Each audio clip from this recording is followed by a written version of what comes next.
This is Chris Morrow, Comic-Con at Home, and my home is in San Diego. I'm in my backyard right now, and I'm talking to Ed Catto. Hello. Hey, how you doing, Chris? Good to see you again. I'm doing great. Great to see you. Your panel is Comic Shops, Persevering Through Crisis. How did that go?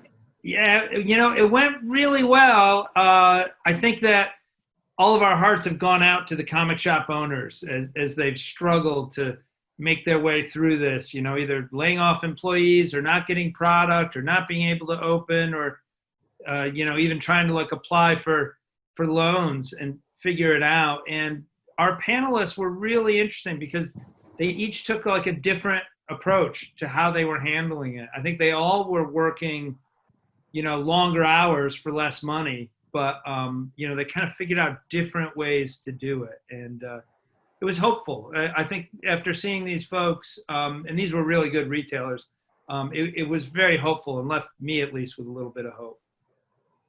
How many different comic shops were on the panel? Yeah, so we had great comic shops. We had Joe Field from Fine Colors. We had Dr. Christy Blanche from Aw Yeah. That's the, Muncie, Indiana version of Aw Yeah. Big Marc Hammond was from Harrison, New Jersey. And then we had a fella who's kind of like a younger guy. I mean, I guess he's in his late 20s or 30s, but Jeff Beck. And he's out of, not Madison, he's out of New Jersey. And he's got a great store that's, more of like the bookstore model, a little slicker, doesn't, not necessarily that cluttered bookstore, comic store, like the kind that I always personally love, but he does a great job and he brought a lot of energy to it. So, to kind of hear those different types and how they were doing it, on one hand, Joe Field, the fellow who invented Free Comic Book Day, to a young guy like Jeff Beck.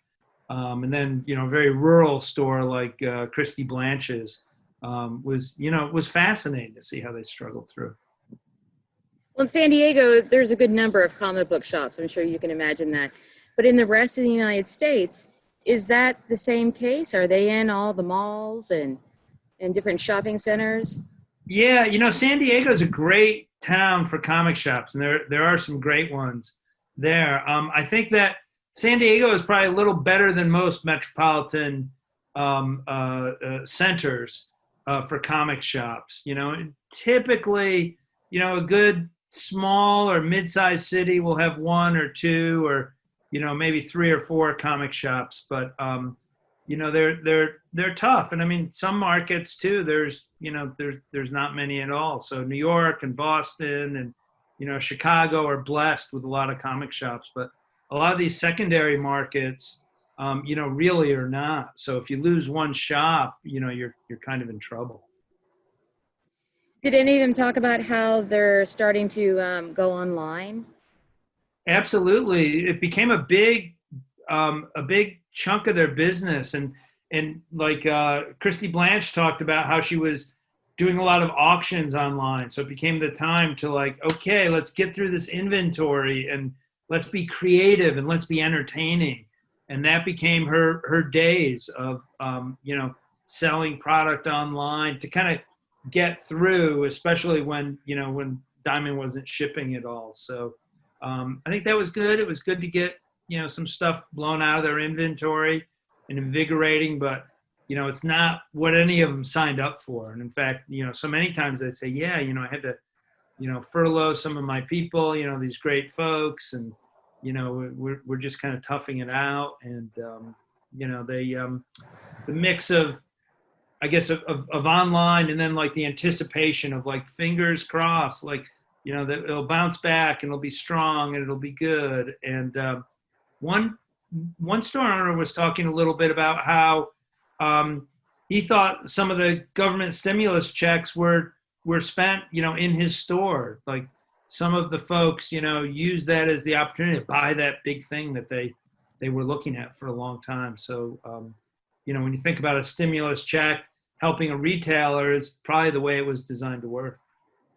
What about the conventions not being open? And I'm sure the comic book shops might have had booths in some of the smaller conventions or even like the big show like Comic-Con.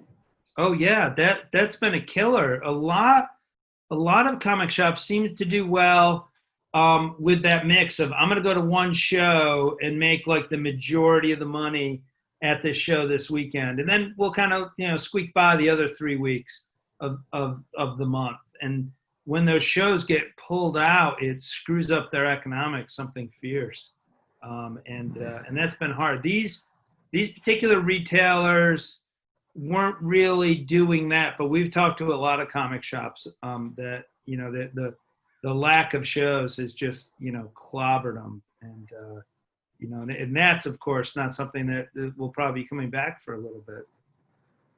So what's your advice on how we as buyers can help these small comic shops? Where can we find them and what can we buy? And just tell us what we can do to get involved and help them.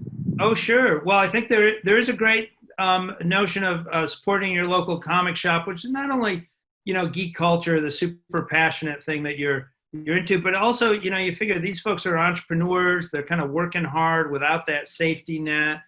They're working long hours.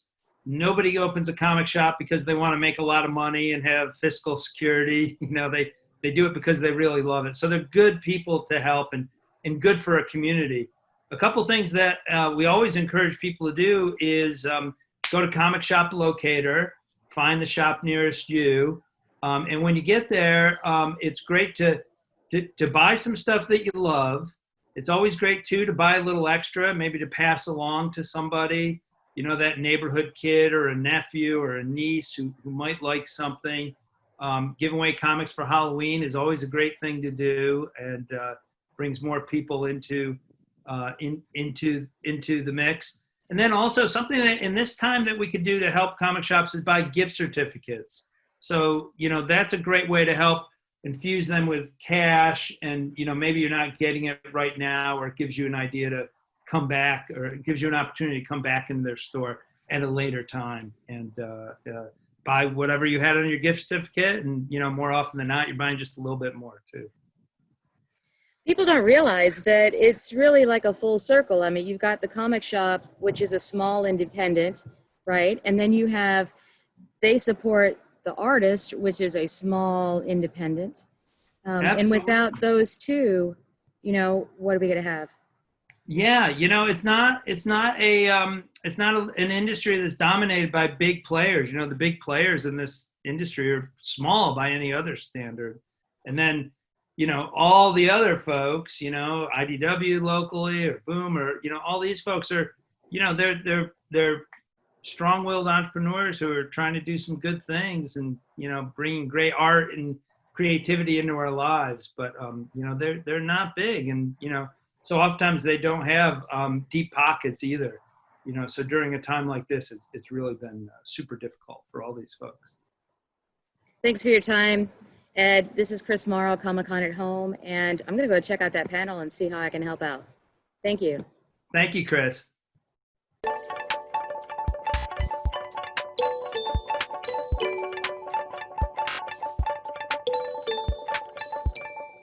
San Diego!